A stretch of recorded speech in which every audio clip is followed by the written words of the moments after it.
नमस्कार दोस्तों, pain point reaction में आपका स्वागत है। दोस्तों, आज तो जलेबी बाई को उनकी खुद की ही दोस्त गरिमा सिंह ने कायदे से कचर डाला। दोस्तों, मध्य प्रदेश, छत्तीसगढ़, हरियाणा और अब जाकर महाराष्ट्र का चुनाव हार जाने के बाद भी सुप्रिया श्रीनेत ठहाके मार के हंस रही हैं। उनको इस नाकामी का कोई गम नहीं, क्योंकि इसके लिए तो राहुल बाबा हैं ही। एक तरफ गरिमा सिंह सुप्रिया श्रीनेत की बेइज्जती पर बेइज्जती करती जा रही हैं और दूसरी ओर सुप्रिया श्रीनेत हंसती जा रही हैं और उनके बातों का हंस के जवाब दे रही हैं। गरिमा सिंह ने कांग्रेस की हार के लिए दुनिया भर के आंकड़े इनको गिनवा दिए, लेकिन सुप्रिया श्रीनेत हैं कि मानती ही नहीं और इन आंकड़ों को घुमा फिराकर पॉइंट से अपने भटका देती हैं। यही तो इनकी खासियत है, इसीलिए तो इनका नाम फेमस हो चुका है, क्योंकि ये बातों को घुमा फिराकर अपने एजेंडे के साथ ही आगे बढ़ाती। आखिर एक बड़ी पार्टी की प्रवक्ता बनना इतना आसान काम थोड़ी ना है, कुछ तो खासियत होती है। ऐसे ही थोड़ी ना सारे के सारे नेता बन जाते हैं।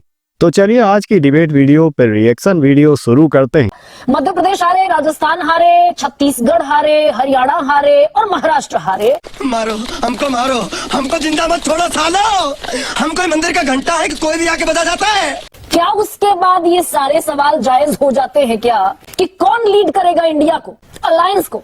महत्वाकांक्षा अपनी जगह है, थोड़ा रियलिटी चेक अपनी महत्वाकांक्षा पे रखने की नसीहत तो मैं भी दे सकती हूँ। लेकिन क्योंकि हम बड़ी पार्टी है, क्योंकि हम बड़ी पार्टी है, कन्याकुमारी से लेके कश्मीर और असम से लेके पोरबंदर तक है, तो मैं छुटभैया वाली बातें नहीं करूंगी यहाँ पर। मुझे लगता है परिपक्व राजनीति की चर्चा करनी चाहिए, जो आप करने की कोशिश कर रही हैं। मेरा अपना मानना है, इंडिया गठबंधन का जो भी रिजल्ट आया, जो नरेंद्र मोदी ने 400 का नारा लगाया पार करने का और 240 पर आकर वो रुक गए और 2 बैसाखियों के सहारे अब वो सरकार चला रहे, ये हमारी इंडिया गठबंधन के सब नेताओं की मिलीजुली स्ट्रैटेजी का, उनके सबके योगदान से हुआ। बस मैं मानती हूं उसमें कांग्रेस ने एक बहुत बड़ा रोल प्ले किया, क्योंकि बाकी पार्टीज 1 या 2 राज्यों में ही प्रेजेंट है, उसके बाहर उनका कोई वजूद नहीं है। लेकिन अपने राज्य में उन्होंने बिल्कुल तगड़ी शिकस्त दी बीजेपी को। तो मेरा मानना है कि सबने इस पर योगदान दिया, कांग्रेस का योगदान थोड़ा ज्यादा बड़ा था।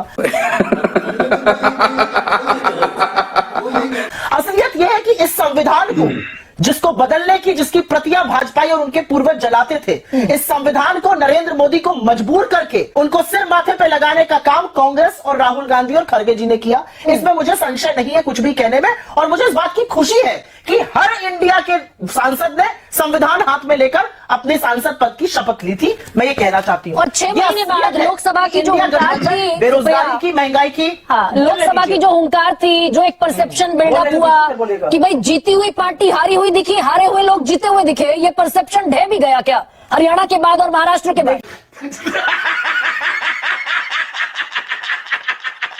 देखिए, अगर आप इलॉजिकल एक्सट्रापोलेशन पे कोई करने लग जाए तो उसकी कोई दवा है नहीं। असलियत ये है, अगर मैं आपके ही लॉजिक को उल्टा कर दूं तो करना। परेशान हो गए हम लोग 2.5 साल से, ये भी परेशान हो गए, हम भी परेशान हो गए, करो फिर करने की कोशिश बोल लीजिएगा, कहिएगा अपनी बात, निश्चित तौर पर कहिएगा। आप जो तस्वीर दिखा रही हैं वो लोकसभा की है। लोकसभा में मैंने खुद कहा इस गठबंधन ने शानदार काम किया। हरियाणा और महाराष्ट्र के बाद सवाल जायज हो जाते हैं क्या? शो नहीं करूंगी मैं, इस तरह से शो नहीं करूंगी। लगता है ये पागल हो गया। मैं एक बात बोल रही हूँ, मुझे अपनी पूरी बात खत्म करने दीजिए। आप 50 सवाल उसके बाद पूछिएगा। मैं शो ऐसा नहीं करूंगा। मैं एक बात कह रही हूँ, उस बात को सुनिए, उसके मर्म को समझिए, बीच में कृपया करके मत बोलिए। नहीं, आप लोकसभा का रेपुटेशन कर रही थी, मैं इसलिए सवाल पूछा सुप्रीम। वो देखिए, वो आप मैं नहीं कर रही हूँ। अगर आपने, अच्छा चलिए ठीक है, कहिए, वो आपका प्रूडेंस है, कहिए। अगर आप मेरी बात का, अगर आप मेरे सेंटेंस का दूसरा शब्द सुनती, दूसरा हिस्सा सुनती, तो आप बीच में बोलने लगी। आप सुनिए तो कहिए ना। आप इतनी आतुरता में अपना सवाल घुसेरने के लिए। आप तो बहुत ज़हीन प्रवक्ता है, मैं ये जानती हूँ और मानती हूँ, इसलिए सवाल पूछती हूँ। इसके बाद पूछिएगा, जब मैं अपनी पूरी बात बोल लूं अब तक पूछिएगा, अन्यथा आप पूछते रहिए, मैं किसी सवाल का जवाब नहीं दूंगा। स्थिति में ये है, सवाल इस बात का है, हमारा ध्येय क्या है? क्या हम नरेंद्र मोदी को हराना चाहते हैं? तो एक स्टेट पार्टी बनकर वो काम नहीं कर सकता है, जिसका क्या ये जायज कंसर्न है? क्या कर्नाटका में कोई वजूद ही नहीं है, वो नहीं कर सकते हैं। ठीक है, लेकिन क्या ये जायज कंसर्न है? ये क्या ये सम्मान से कह रही हूँ। ठीक है सुप्रिया, कंसर्न जायज? उसी हरियाणा में जिसका आप अभी परचम बुलंद कर रही हैं, उसी हरियाणा में आपका स्ट्राइक रेट था लोकसभा में 55%, विधानसभा में गिरकर रह गया 41%। उसी महाराष्ट्र में जिसमें आपने बम्पर जीत हासिल की, स्ट्राइक रेट था 76% का, उसी महाराष्ट्र में घटकर विधानसभा में रह गया मात्र 16%।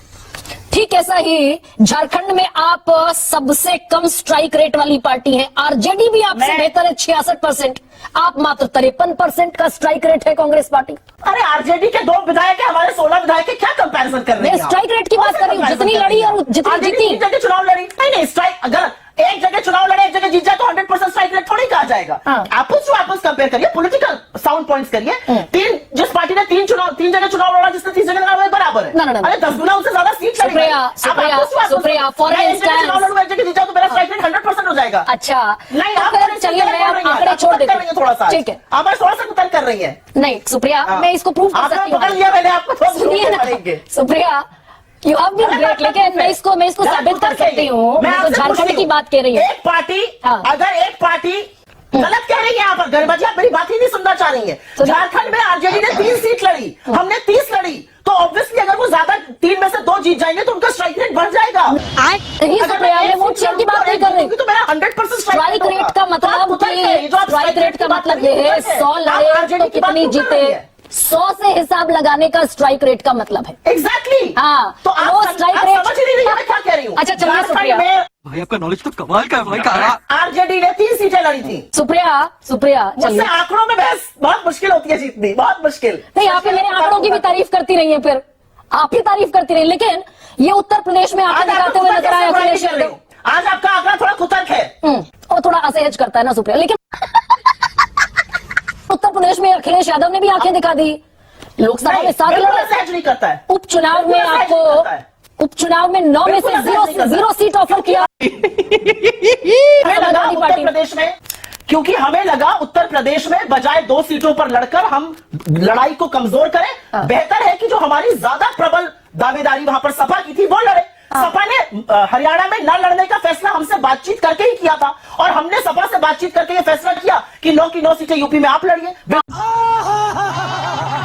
वही अखिलेश यादव ने धनाधन अखिलेश यादव ने धनाधन सीटें घोषित कर दी सुप्रिया, सच आप जानती है। अखिलेश यादव ने बगैर सलाह मशवरे के 5 सीटें घोषित कर दी। हरियाणा में भी तो सीट मांग रहे थे, हम नहीं दे पाए थे।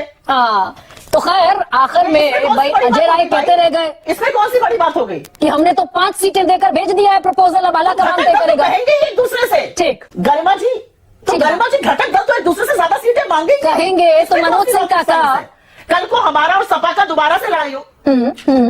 अब आप तो पूरे आज आपने डिसाइड किया कि आपको थोड़ा कुतर्क का डिबेट करना है, लेकिन मैं सिर्फ इतना कहना चाहती हूं कि इंडिया गठबंधन को पता है कि अगर हमें सबको साथ मिलकर लड़ना है तो कांग्रेस उसकी धुरी है। मैं पूरे सम्मान और सहजता से हर लीडर के योगदान को मांगती हूं। मुझे पक्का लगता है कि यूपी में हमसे ज्यादा प्रबल और हमसे ज्यादा ताकतवर। तो दोस्तों वीडियो आपने देखी, उम्मीद करते हैं ये वीडियो आपको पसंद आई होगी और खूब मजेदार भी लगी होगी। तो इसके लिए आप जरा सा लाइक कर दीजिए, और चैनल पर अगर नए हैं तो चैनल को प्लीज सब्सक्राइब कर दीजिए। सब्सक्राइब करने, लाइक करने से आपका तो कुछ नहीं जाता, पर हमें बड़ा सपोर्ट मिलता है। और पूरा वीडियो देखने के लिए, अंत तक बने रहने के लिए आपका सभी का दिल से हार्दिक धन्यवाद। तो जल्दी ही मिलते हैं किसी और वीडियो में, तब तक के लिए आप स्वस्थ रहिए, सुरक्षित रहिए। नमस्कार, जय हिंद, जय श्री राम।